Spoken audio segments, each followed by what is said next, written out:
माता पिता बच्चों को पास बिठाकर बड़ी सुंदर शिक्षा देते। देखो बेटा, अपने काम से काम रखना, किसी से मतलब नहीं रखना।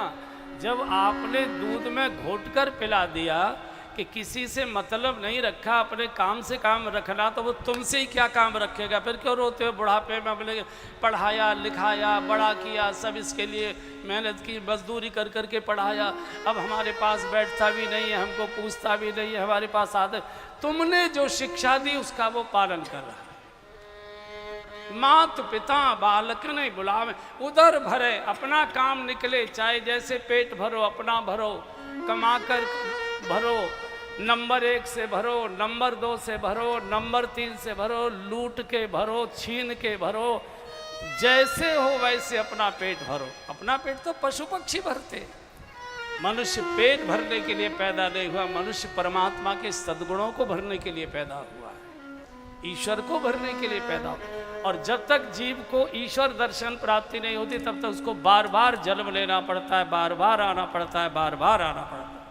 और आज के माता पिता अकेले में बिठाकर, माता पिता देखो बेटा, किसी से मतलब नहीं रखना, अपने काम से काम करो, पेट भरो। कैसे? पेट तो पशु पक्षी भरते हैं, मनुष्य पेट भरने के लिए पैदा नहीं हुआ, मनुष्य सद्गुण भरने के लिए पैदा है, भक्ति भाव भरने के लिए पैदा हुआ, परोपकार का भाव रखने के लिए पैदा हुआ, सेवा का भाव रखने के लिए पैदा हुआ, भजन का भाव रखने के लिए पैदा हुआ, ईश्वर प्राप्ति के भाव को रखने के लिए पैदा हुआ है। मनुष्य का कोई दूसरा काम नहीं, केवल ईश्वर प्राप्ति करना, यही मनुष्य का मूल लक्ष्य है। जब तक ईश्वर प्राप्ति नहीं होती, उसे बार बार आना ही पड़ेगा, युग बीत जाए आना ही पड़ेगा। तो जावन जी से हनुमान जी ने कहा कि उचित सिखावन दीजिए।